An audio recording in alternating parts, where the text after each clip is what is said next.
are the worst of the worst of the worst. Rocksteady Studios, a renowned British video game developer, has established itself as a powerhouse in the gaming industry, particularly celebrated for its work on the critically acclaimed Batman Arkham series. Founded in 2004, the studio has a strong pedigree in crafting immersive, narrative-driven experiences focusing on superhero themes. Their dedication to delivering high-quality gameplay, rich storytelling, and visually stunning graphics has earned them a dedicated fanbase and numerous awards. With each release, Rocksteady has consistently raised the bar for superhero games, setting new standards overall for the genre. Suicide Squad Kill the Justice League, or SS as we will sometimes refer to it in this review, was revealed at DC Fandom on August 22nd, 2020. The initial reveal had people excited, but no details about what type of game it would be were given. It wasn't until later that the first gameplay and some leaked information revealed that the game would be a departure from the usual Rocksteady and be a looter-shooter live service game. Needless to say, fans of Rocksteady and the Arkham franchise, including myself, were not happy. Fast forward past many delays, we were given a weekend alpha test this last fall. I played the game for a bit during it and felt like something was off. It cemented my thoughts that this game was going to be a disappointment for me, or at least I thought. Now, launch of the game brought the news that reviewers were not given codes ahead of time in order to review the game before it was released. This is usually not a good sign of what is to come. However, I am happy to say that the game was not as bad as I once suspected, and I enjoyed my time with it. That was until reaching the end of the game where things took a turn. So, here is my review of Suicide Squad Kill the Justice League. What's the plan? Time for us bad guys to save the world. The story in Suicide Squad is your usual comic book storyline. Brainiac has brainwashed the Justice League and they are going around destroying the world and killing people. Green Lantern, the Flash, Batman, and Superman all are helping Brainiac control the Earth. This brings us to Amanda Waller recruiting the Suicide Squad out of Arkham with an intro that calls back to the original Arkham Asylum. The Suicide Squad are tasked with taking down the Justice League, with each character acquiring a traversal tool to help them get around Metropolis. Harley gets Batman's grappling hook to be able to fly around the city. Boomerang gets Flash's Speed Force ability, which allows him to run fast and teleport. Deadshot gets a jetpack, which, as you can imagine, is a jetpack. And probably the best piece of traversal is King Shark, who doesn't really get anything and literally just tells them he's able to leap in large bounds. You are then thrown into Metropolis as a war zone and tasked with finding ways to kill the Justice League one by one with different missions to acquire gadgets that will help you out. A highlight to this story is the Batman experience, where you can actually walk through a museum that shows the summary and events of the Arkham games within. This brings me to one of Suicide Squad's biggest strengths: voice acting.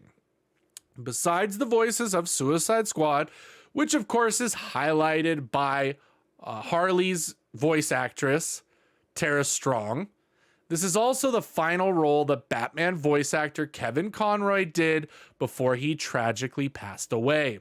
While the Batman storyline is not one that Bat fans wanted to see for his last outing, Conroy, of course, hits it out of this park, and probably because to this day, I still believe he's the best Batman. The overall story is actually quite good, and well, that is where Rocksteady shines. Several interactions and cutscenes actually made me laugh, and I enjoyed the albeit short campaign. The campaign clocks in around 9 to 10 hours. There aren't too many spoilers for that, even when I talk to you about it right now, because obviously the goal and task of the game is literally in the title: kill the Justice League. Overall, the story itself shines with wonderful voice acting, writing, and direction. The penguin is in flight. Then let's clip his wings. Oh my god! He's getting up! Hitting him again.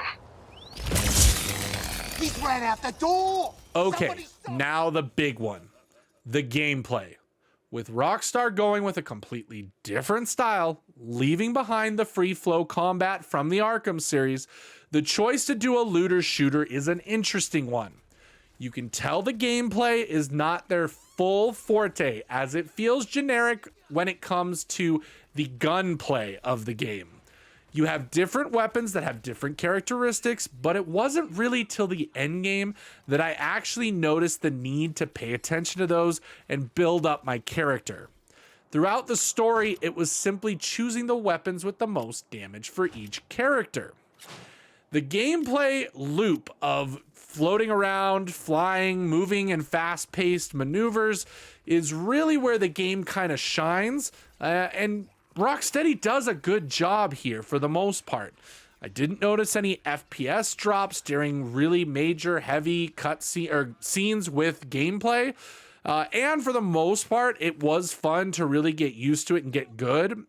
However, I played on the hardest difficulty. And while I ran into a couple spots that took a few tries, it was rather easy even at that level. In the end game, you can unlock higher difficulties, but even those weren't that difficult either. Probably the biggest disappointment in the game comes from the repetitive missions and most of all, the generic boss fights. That's right, a game where you're tasked to kill the Justice League is not able to really live up to the moniker and just creates these generic rinse and repeat boss fights. It got so bad that the final showdown with Brainiac is a repeat of a prior boss fight in the game. Missions are rinsed and repeated as well, with around 6 different variations of side missions, including missions for the Penguin, Poison Ivy, Hacker, things like that. Most of the missions will ramp up the difficulty as you go through the campaign by simply adding a certain way that you have to kill enemies. Some were frustrating at times, but really that ability to change the difficulty that way was more annoying than anything else. Some of the requirements just were too difficult to actually accomplish, or the game really didn't give you the right directions in how to actively defeat those enemies. There is a tutorial screen that tells you what to do, but even then I found that the game did not register those things all the time. Now, the end game adds a few more side missions, but the gameplay loop of the end game is where Suicide Squad suffers. Jumping into the end game is where the game has really begun to fall apart for a lot of people who praised the game at launch. It is honestly why I have waited to review this game, as I wanted to experience it myself. I have done it all. Maxed out my characters, beat the story, started into the end game playing all the new side missions, while also getting the same side missions that you already beat in the campaign in order to get a specific currency. Now, the in-game loop is playing through 3 incursion missions over and over again to unlock harder difficulties, and as you work your way up the ladder, you get better loot. Now, that special currency is collected by doing the regular side missions that you have already done throughout the game. Then, once you reach a certain level of incursions completed, it triggers a rematch with Brainiac, and that's the endgame loop. Over and over and over, just working your way up the list of difficulties. Not only is the endgame super repetitive, it's actually where I face the most bugs and issues with the game. More of that to come in just a little bit.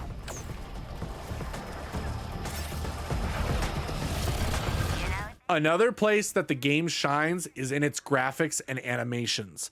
Many things were said throughout the trailers and gameplay reveals that the game looked worse than Arkham Knight. However, while the aesthetic is different, bringing a brighter and less dingy Metropolis compared to Gotham to life. The facial animations and textures of the character models are some of the best in the business. It definitely puts them up there with the best developers out there. People like Naughty Dog, for instance. Overall, the graphics can keep up with the fast-paced gameplay, like I said before, and I really like some of the combo building animations that can occur at certain times to let you know about a new bonus kicking in.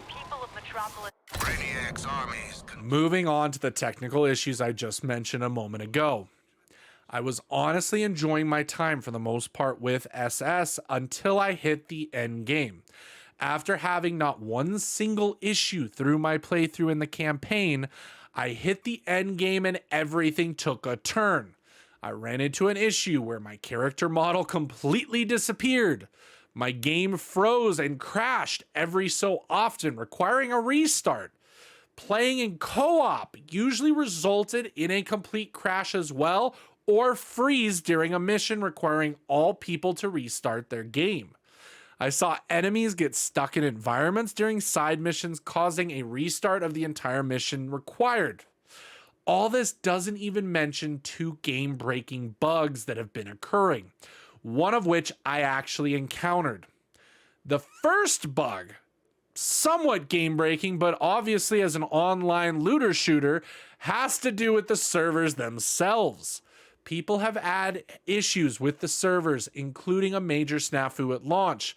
But even more so, there are players that still can't play the game to this day due to issues with being able to log into their servers. Deluxe owners of the game paid to receive 48 hours of early access to the game, only to see 12 of those hours unplayable due to the servers being down. What was Rocksteady's makeup for that missed time? $20 in-game currency. Now, I'll get to this in a little bit, but $20 in-game currency can get you one costume set. That's right. One character's costume set of an individual costume with multiple colors costs around $20 US. More on that in a moment. Then, the second game-breaking bug that I ran into was the master levels of the endgame getting stuck no matter how many times you complete them. I went online and found out that it is a common issue stopping current endgame progress. And while Rocksteady claims to have a fix for it, they have not released that to the public as of the time of me doing this recording. So, it seems that overall, the technical issues have to be a part of my scoring of the game and will most likely lower my overall score. The recent trend of live service games have taken over the gaming industry thanks to the success of games like Fortnite. When big companies see the money being brought in by Epic for Fortnite, they have decided that it is a better use of resources to develop a game with a constant cash flow back into the company rather than just the launch sales. This is what it looks like occurred with Rocksteady and their parent company, Warner Brothers. Now, Rocksteady has claimed Warner Brothers did not force them to do this game. However, you have to imagine that somewhere, somehow, somebody put it in their mind that this would be a good idea. Having never created a live service game, you can see that Rocksteady is somewhat out of their element. Most of the technical issues seem to be tied directly to the live service function and endgame rather than the wonderful campaign mode. On top of that, as I mentioned earlier, the in-game transactions don't allow a pay-for-play model, but are solely for cosmetics and emotes. The prices have been set for the store are seriously outrageous. This is giving serious Elder Scrolls horse armor vibes. $20 for a skin is insane, and if you want to unlock the legendary version that includes all different colors and items and things, it could cost you even more than that. Roughly 1/3 of the cost of the entire game gets you one skin for one character. With server issues and the terrible in-game microtransactions, the game is in some serious trouble as a live service. that needed to launch with a good following to push the momentum that makes it last. On top of that, the next season of content is not coming until sometime in March. And by then, who knows? But one thing is for sure, Steam numbers are not looking great. One number that I looked at recently showed there was few as 900 players playing it on PC online. It will be interesting to see if Rocksteady will be able to right the ship before it faces the same outcome of other live service games that were pulled offline early. I really hope that doesn't happen because honestly, deep down, the core of a good game is there. They're very close. Congratulations, Task Force Act. You're the first assets to make it into Metropolis alive. Suicide Squad is honestly a game that has a ton of potential from a great studio that is honestly wasted on a live service game, whether they chose to or not. While the story, acting, and animations are all top-notch in the industry, the gameplay loop, technical issues, and live service missteps bring this game way down. Honestly, after finishing the story, I was ready to give Suicide Squad a 3 out of 5. While not a perfect game, it was still a good game that especially DC fans should have experienced. But after running into the endgame issues and gameplay loop, the game has dropped slightly in my opinion. The biggest thing I can't truly recommend about the game in its current state is the fact that you're going to be paying $70 for a 10-hour campaign and an end game that doesn't work. It's why I can't really recommend the game until either a sale or the game is able to be fixed, which I'm not sure how long that's going to take. Now, I wanted to love it. I really did. And at times during the story mode, I really did love it. But with the campaign being so short and the end game meant to be a bulk of someone's time, it is hard to justify the value. Rockstar will most likely eventually fix the game. I believe in them as a studio. But then the question is, will it be too little too late? And will the player base come back?